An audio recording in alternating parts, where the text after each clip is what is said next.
sekalian, terima kasih pada kesempatan kali ini masih bergabung di kelas kita di kelas BDK. Nah, kali ini kita sama-sama belajar tentang pernikahan dan keluarga ilahi. Perkenalkan, nama saya Alfian dan ini istri saya. Saya Pionia Rahel. Ya, mari kita sama-sama lihat bagaimana menjadi pernikahan dan keluarga ilahi itu. Yang pertama kita akan belajar tentang konsep. Apa itu konsep? Ya, konsep itu seperti kita merancangkan sesuatu, sebelumnya kita sudah merancangkan duluan ya. Kalau ngomong mengenai pernikahan, yang seharusnya kita mendapatkan kebenaran di dalam Tuhan gitu. Tetapi biasanya dan sering sekali manusia mempunyai konsep tersendiri, sehingga artinya salah konsep, sehingga terjadinya pernikahan yang tidak langgeng atau yang tidak baik karena udah lari dari konsepnya Tuhan. Kita tahu sendiri sebagai manusia, contoh saya sendiri, waktu saya merancangkan atau mau mencari pacar ataupun mau masuk ke pernikahan, pasti kan saya mau mendapatkan seorang yang saya suka gitu ya. Pasti terutama pandangan pertama ya bapak-bapak ibu, aduh gantengnya ini orang, langsung masuk ke hati gitu kan. Udah mulai kan merancangkan apa gitu kan ya. Kedua pasti melihat, ini orang mapan enggak? Ini orang rajin enggak? Baik enggak? Setia enggak? Nah, ini adalah konsep-konsep manusia, konsep-konsep duniawi. Udah itu apalagi? Kalau ada rumah, ada mobil, waduh lebih baik lagi. Benar kan?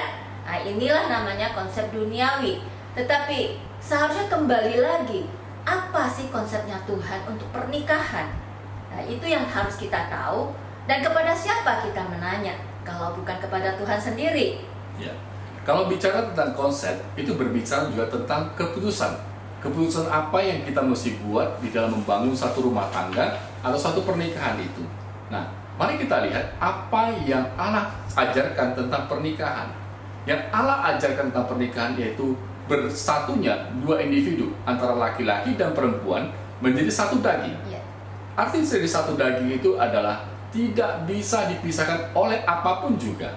Nah, seperti itu konsep daripada firman Tuhan. Baik, kita akan lihat ya hal yang kedua, yaitu tentang tujuan daripada keluarga ilahi. Apa yang menjadi tujuan dari keluarga ilahi? Ya, kembali kepada tujuannya ya, keluarga ilahi seperti apa. Oke, mari kita buka firman Tuhan. Kita baca sama-sama ya. Di dalam Kejadian pasal 1 ayat 27 dan ayat 28. Ya, saya bacakan. Kejadian 1 ayat 27 sampai 28. Maka Allah menciptakan manusia itu menurut gambarnya. Menurut gambar Allah diciptakannya dia, laki-laki dan perempuan diciptakannya mereka. Allah memberkati mereka, lalu Allah berfirman kepada mereka, beranak cuculah dan bertambah banyak. Penuhilah bumi dan taklukkanlah itu. Berkuasalah atas ikan-ikan di laut dan burung-burung di udara dan atas segala binatang yang merayap di bumi. Ya. Kita membaca di ayat yang 27, di situ tercantum dan tertulis Allah menciptakan manusia laki-laki dan perempuan ya. Berarti dua individu yang sangat berbeda. Dua individu yang sangat berbeda dan tanggung jawab yang berbeda gitu ya. Dijadikannya satu. Dan di situ juga mengatakan diberkati dan beranak cuculah. Artinya apa? Kita diberkati dulu dan beranak cucu. Dan baru bisa menguasai burung di udara dan segala yang dijanjikan Tuhan. Tetapi banyak sekali konsep manusia ya yang beranak cucu dulu baru diberkati, dan itu adalah salah. Ya. Baik Bapak Ibu, teman-teman sekalian, kita sama-sama pelajari tentang tujuan daripada keluarga ilahi. Ya, apa itu tujuan daripada keluarga ilahi? Yaitu menghadirkan kerajaan Allah di dalam rumah tangga kita, di dalam pernikahan kita. Bagaimana kita menghadirkan kerajaan Allah itu? Yaitu dengan kebahagiaan harus diusahakan. Bagaimana kita mengusahakan kebahagiaan? Ya tentu seperti kami, saya sendiri pribadi, ya kalau saya kemana-mana, kadang makan siang, saya akan kontak istri. Ya, sudah makan belum? Ayo kita sama-sama bareng-bareng makan. Nah, kita selalu melakukan segala sesuatu dengan berbarengan, bersama-sama. Nah, itu kami mencoba membangun kebahagiaan. Nah, kita usahakan kebahagiaan itu. Ya, bagaimana kita mau mengusahakan semuanya? Ya, kalau tidak pertama-tama tidak mengusahakan kebahagiaan dari rumah tangga, dari keluarga kita, dari pernikahan kita. Contoh lagi berikut lagi adalah tentang kemesraan. Bagaimana kita membangun kemesraan? Contoh kemarin, ya, kalau di rumah kami di perkarangan itu ada perkarangan taman bunga. Nah, biasanya kalau setelah hujan banyak keong-keong. Ya, saya kemarin sering godaan istri, candaan istri, Mi, apa Mi yang dibawa jadi musuh kamu? Ya, di atas jadi teman. Ya, pada saat dia ngomong begitu, saya bingung. Saya diem aja gitu loh. Terus saya nanya, maksudnya apa gitu ya? Terus dia sambil senyum-senyum geli hati, dia kasih tahu langsung. Memang orangnya jujur sih, nggak bisa terlalu lama dia simpen. Dia langsung ngomong gitu loh. Itu loh, di bawah dibunuh, tapi di atas dijadikan masker. Loh, itu keong, dikecok itu loh, keong-keong itu. Sekarang kan zaman sekarang kan ada tuh ya masker yang kertas tapi terbuat dari snail. Snail itu kan dari keong itu kan. Oh, dia tuh candain saya seperti itu. Ini hanya hal-hal kecil yang mempererat hubungan kita gitu ya. Artinya apa? Walaupun suami istri sudah berpuluhan tahun, ya kan, tetap kebahagiaan itu, kemesraan itu kita harus sama-sama menjaganya. Yeah. Dari hal-hal kecil itu juga bisa jadi mempererat kitanya. Artinya apa, ya kan ya? Mungkin satu kata aja, I love you gitu ya. Pagi mungkin mau berangkat kerja, I love you. Pulang, mami saya udah pulang gitu ya. Sedikit saja hal-hal yang padahal dipikirkan mungkin kecil sekali ya. Tapi mungkin buat istri atau buat suami sebenarnya lagi tunggu-tunggu. Saya nggak tahu ya bapak-bapak, ibu-ibu ya. Sudah berapa lama tidak pernah dengar I love you atau yang mesra dipeluk atau gimana. Nah, itu hal-hal kecil, tindakan kecil ataupun kata-kata kecil itu yang akan mempererat kitanya dan itu akan membakar kembali kemesraan kita. Dan disitulah kita memaintain, ya itu namanya kebahagiaan, ya. Ya, seperti itu, bapak-bapak, ibu-ibu, dan teman-teman sekalian. Seperti itulah kita mengusahakan kebahagiaan itu, mengusahakan ya kemesraan itu. Itu yang tadi poin pertama. Yang poin kedua yaitu pelipat gandaan atau multiplikasi. Di dalam pelipat gandaan dan multiplikasi ini kita harus mewariskan nilai-nilai hidup, nilai-nilai Kristus yang hidup di dalam kita kepada anak-anak kita. Anak-anak kita tahu adalah warisan daripada kita. Nah, apa yang kita mewariskan kepada mereka, generasi penerus kita? Tentu adalah nilai-nilai baik, supaya anak-anak ini hidup di dalam takut akan Tuhan, supaya anak-anak juga bertumbuh dewasa di dalam kebenaran firman Tuhan. Itu berbicara tentang pelipat gandaan atau multiplikasi. Berikutnya yang ketiga, yaitu menguasai bumi. Apa itu menguasai bumi? Kalau kita bicara tentang menguasai bumi, kita berbicara tentang mengelola. Bagaimana kita mengelola apa yang Tuhan percayakan dalam kehidupan kita. Contoh pekerjaan kita, usaha kita, bagaimana kita kelola. Nah, tentu dengan hikmat Tuhan, kita belajar, kita harus sama-sama, ya, suami istri sepakat, satu hati, bagaimana apa yang Tuhan percayakan dikelola dengan baik dan benar. Seperti itu, ya, kita belajar tentang hal-hal tujuan daripada keluarga ilahi. Ya, dan saya juga melihat apa namanya menguasai bumi, apa namanya Tuhan sudah buat janji di situ bahwa keturunan kita akan menguasai bumi, burung di udara, ikan di laut kita kuasain. Kalau kita di dalam keluarga tidak ada menghadirkan kerajaan Allah, ya kan? Dan kita tidak mewariskan semuanya mengenai tentang takut akan Tuhan, tentang keluarga ilahi seperti apa ke keturunan kita, gimana kita bisa menikmati janji-janji Tuhan itu? Benar nggak Bapak Ibu? Maka kita kalau mau menerima janji Tuhan yang menguasai bumi ini, mengelola dengan baik, berarti kita harus menghadirkan kerajaan Allah di dalam keluarga kita dan juga mewariskan ke anak cucu kita. Maka janji Tuhan itu kita akan nikmati. Yes, ya. Benar. Nah, Bapak Ibu dan teman-teman sekalian, tadi kita sudah belajar poin pertama tentang konsep dari Allah, konsep dari Tuhan untuk pernikahan, yaitu satu daging. Itu yang kedua, kita belajar tentang tujuan dari pernikahan ilahi, yaitu bagaimana kita menghadirkan kerajaan Allah di dalam pernikahan kita. yaitu dengan mengusahakan kebahagiaan, mengusahakan kemesraan. Yaitu apalagi kita melipat gandakan atau multiplikasi nilai-nilai pada warisan atau anak-anak kita. Yaitu berikutnya ada lagi menguasai bumi, yaitu mengelola apa yang Tuhan percayakan di dalam kehidupan kita. Baik Bapak Ibu dan teman-teman sekalian, mari kita lihat sama-sama di hal ketiga tentang arti daripada pernikahan. Ya, mari kita lihat artinya pernikahan terdapat di firman Tuhan di Maliaki 2 ayat 14, begitu juga di Matius pasal 19 ayat 5, juga pasal 18 ayat 19. Ya. Di Maliaki 2 ayat 14 di situ tertulis, istri adalah teman sekutu suami dan teman seperjanjian. Ya, itu di dalam firman tertulis seperti itu.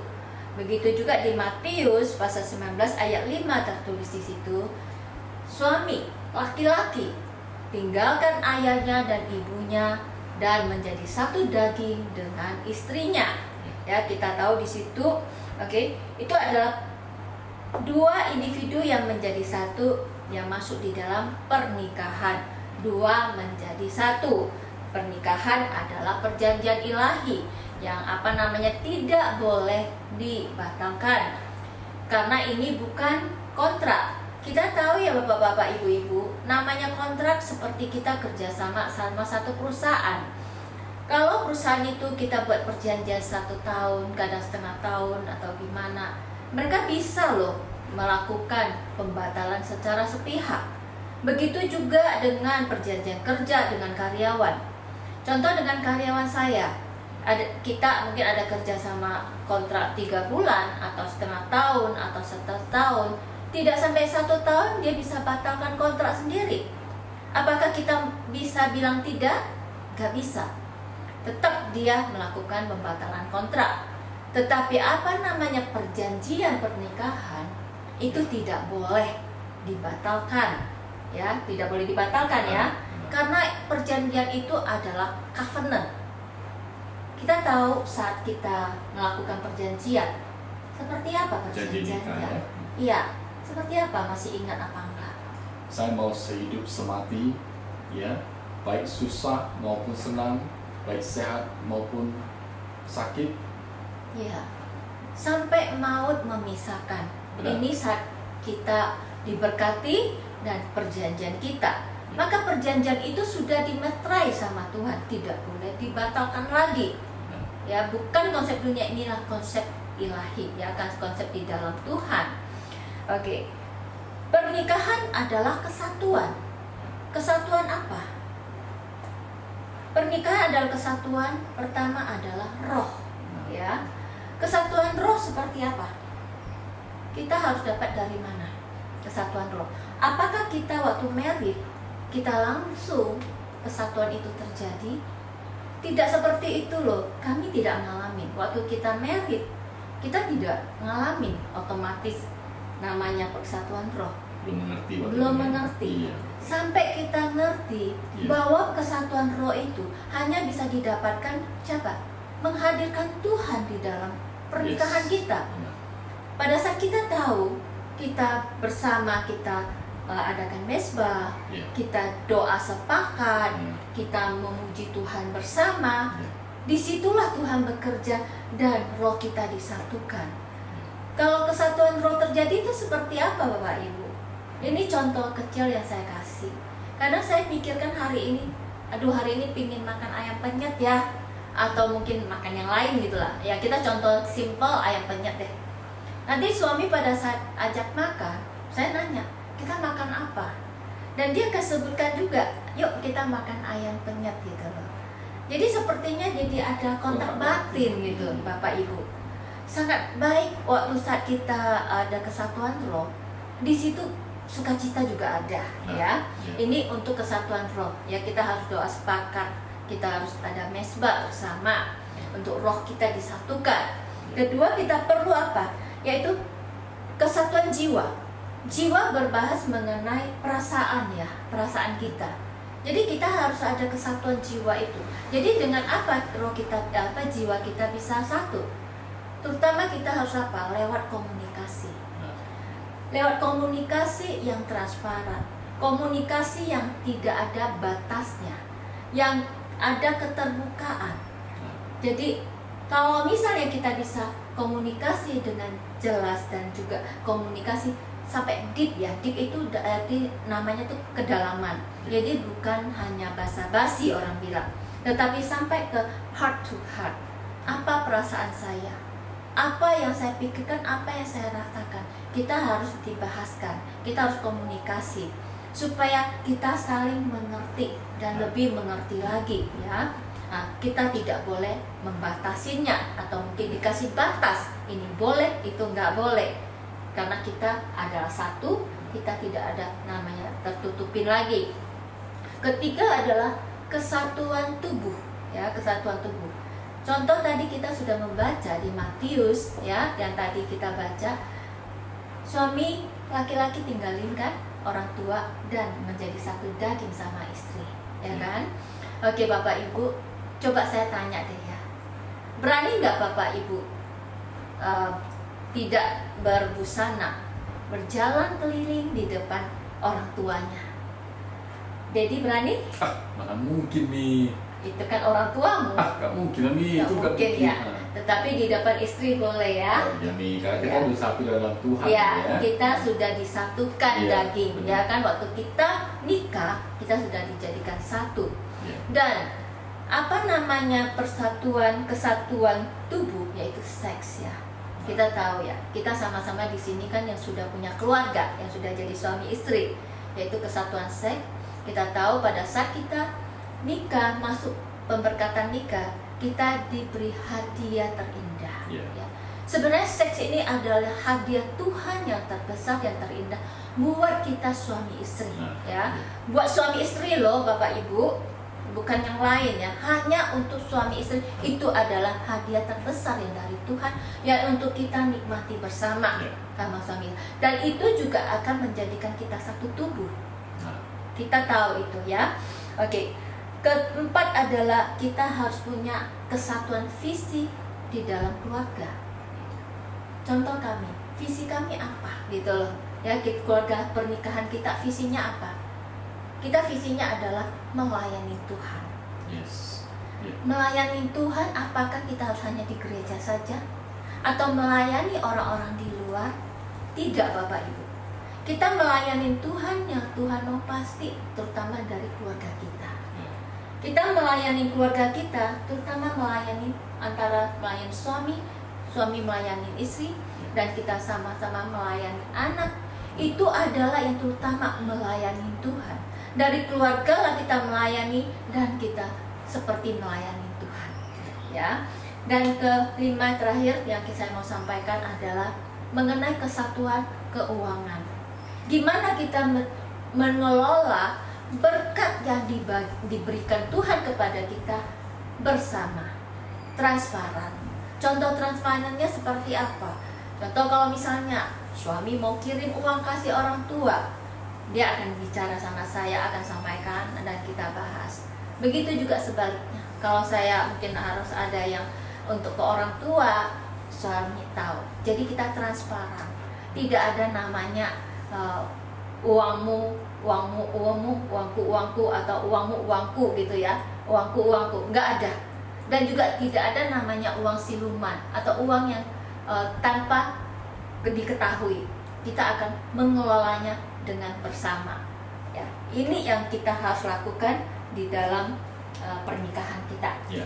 Kalau saya boleh tambahkan, ya di Matius 18 ayat 19 di situ dinyatakan apabila dua orang sepakat meminta apapun juga, maka Tuhan mendengar, Tuhan mengabulkan permintaannya. Wow, dahsyat. Ini yang lebih luar biasa. Ya, dahsyat ya. sekali. Luar biasa. Kalau kesatuan suami istri, ya apalagi dua menjadi satu, dua orang sepakat itu adalah yang paling dekat suami Ya. istri. Nah ini yang penting. Ya waktu kita sepakat suami istri, nah kita meminta apapun, Ya. Tuhan mendengar, Tuhan mengabulkan. Ya. Nah, luar biasa nggak Bapak Itu Ibu? janji Tuhan loh. Iya. Janji Tuhan yang sudah tertulis di dalam firman. Makanya kita bisa klaim juga. Pada saat kita sepakat, kita doa bareng, ya kita minta sama Tuhan, Tuhan kabulkan. Karena inilah yang kita ngalami ya selama ini ya. Iya. Dalam keadaan apapun, kita permintaan apapun ya, di dalam kerjaan, di dalam anak. Kita selalu doa sepakat, doa sepakat dan sampaikan kepada Tuhan. Dan kita ngalami mujizat itu, Bapak Ibu. Artinya apa? Kita ya harus hadirkan Tuhan dulu ya. Kita sepakati ya. Gitu ya. Apalagi di masa-masa sekarang ini. Ya contoh sekarang ya, kenapa kita tidak bisa bertemu? Nah, karena ada masalah COVID seperti ini. Ya kita mesti ada social distancing. Nah, bagaimana keluarga kita? Bagaimana rumah tangga kita? Kita harus sepakat, ya kita doakan supaya semua yang kita alami kita dapat lalui dengan penyertaan Tuhan di dalam kehidupan kita, seperti itu. Baik Bapak Ibu, kita lihat lagi dan di arti daripada pernikahan kita baca di Efesus 5 ayat 22-23. Saya bacakan. Hai istri, tunduklah kepada suamimu seperti kepada Tuhan. Karena suami adalah kepala istri, sama seperti Kristus adalah kepala jemaat. Dialah yang menyelamatkan tubuh. Nah, di sini Bapak Ibu dan teman-teman sekalian, tunduk berarti hormat. Istri menghormati suami. Nah, di bagian suami menjadi kepala. Kepala bukan berarti jabatan. Kepala bukan berarti pimpinan atau level menjadi kepala. Kepala itu adalah artinya fungsi. Kepala adalah sumber. Bagaimana seorang pria menjadi sumber yang pada Tuhan adalah sumber berkat. Berkat itu mengalir kepada keluarga melalui suami. Suami menjadi sumber, ya. Suami berfungsi menjadi imam, raja dan nabi. Apa itu imam? Imam ialah yang mempunyai tanggung jawab. Suami mempunyai tanggung jawab di dalam spiritual terhadap keluarganya. Bagaimana mengajari anak-anak mereka, mengajari keluarganya tentang firman Tuhan, kebenaran-kebenaran Tuhan. Nah, itu tanggung jawab daripada seorang suami. Fungsi daripada seorang suami menjadi imam. Kedua, menjadi raja. Bagaimana seorang suami menjadi raja, memerintah dengan kasih, memerintah dengan penuh belas kasih, pemerintah juga dengan kasih daripada Tuhan pada anak-anak dan keluarganya. Itu menjadi seorang raja. Ya, yang ketiga menjadi seorang nabi. Nabi berbicara tentang perantara. Seorang suami berfungsi menjadi perantara antara Tuhan kepada keluarganya. Dia menjadi perantara. Dan bagaimana bisa menjadi perantara? Tentu mesti intim, mesti mempunyai hubungan yang khusus pada Tuhan, supaya dia bisa menjadi perantara, supaya dia bisa hidup peka apa yang Tuhan sampaikan pada keluarga melalui seorang suami. Nah, itu menjadi imam, raja dan nabi. Berfungsi seperti itu seorang suami dalam rumah tangga dan pernikahan. Ya, itu fungsinya seorang pria. Gimana dengan fungsinya seorang wanita? Wanita diciptakan Tuhan telah mengatakan ini adalah menjadi penolongnya laki-laki. Berarti tugas tanggung jawabnya seorang wanita menjadi penolong yang sepadan buat sang suami. Kita melihat suami banyak sekali ya menjadi sebagai imam, raja dan nabi, sebagai kepala keluarga. Itu tugas tanggung jawabnya. Istri kenapa perlu menolong?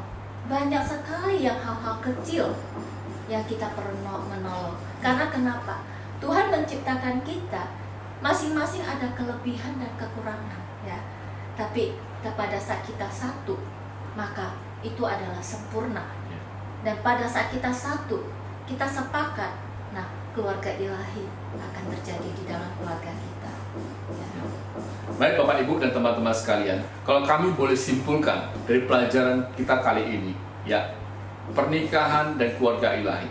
Bagaimana konsep, bagaimana keputusan kita dalam rumah tangga dan pernikahan, apa yang kita pilih, ya, konsep apa yang kita pilih, yaitu konsep yang berpegang pada firman Tuhan, yaitu menjadi satu daging, pernikahan yang tidak dapat dipisahkan. Konsep pertama. Yang kedua, tujuan dari keluarga ilahi.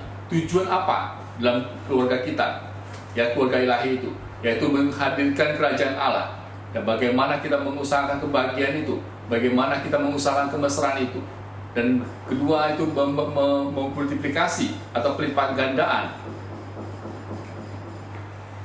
Saya mau menjadi saksi, ya. Maka kita menjadi penghuni lagi keluarga. Itu di mana? Boleh itu keluarga kita menjadi keluarga kita menjadi satu terang keluarga kita ini, keluarga kita menjadi keluarga ilahi untuk memberikan keluarga orang lain. Kamu kalian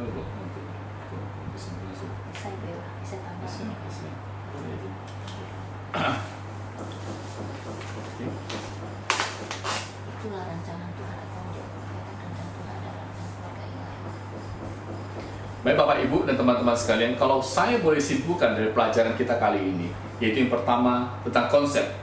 Apa keputusan kita?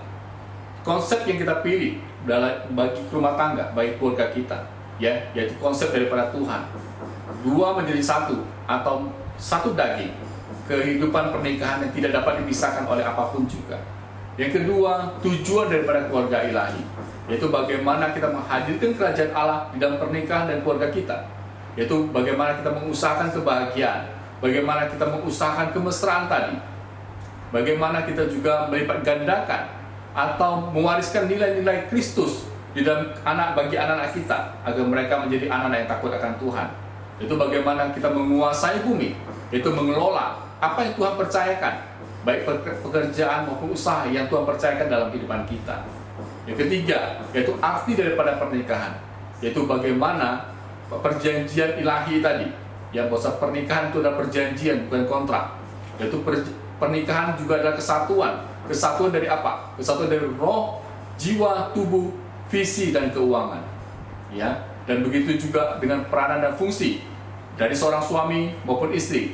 Ya, suami menjadi imam, raja, dan nabi, dan istri menjadi seorang penolong bagi keluarganya. Ya, mari kita sama-sama supaya bisa melakukan tugas tanggung jawab kita masing-masing dan menjadikan pernikahan kita adalah pernikahan ilahi, ya, keluarga ilahi. Dan biarlah kita menjadi terang di dalam dunia ini, keluarga kita menjadi terang dalam dunia ini, menjadi saksi buat banyak keluarga-keluarga yang lain, dan mewariskan dan menjadi penyembuh bagi keluarga lain. Ya. Ya. Baik Bapak Ibu dan teman-teman sekalian, demikian kalau kami sampaikan kebenaran atau pelajaran kali ini. Ya, semua teman-teman kalau di rumah bersama pasangan, ya, kalau ada suami istri, mari gandeng pasangan kamu. Ya, kita sama-sama berdoa.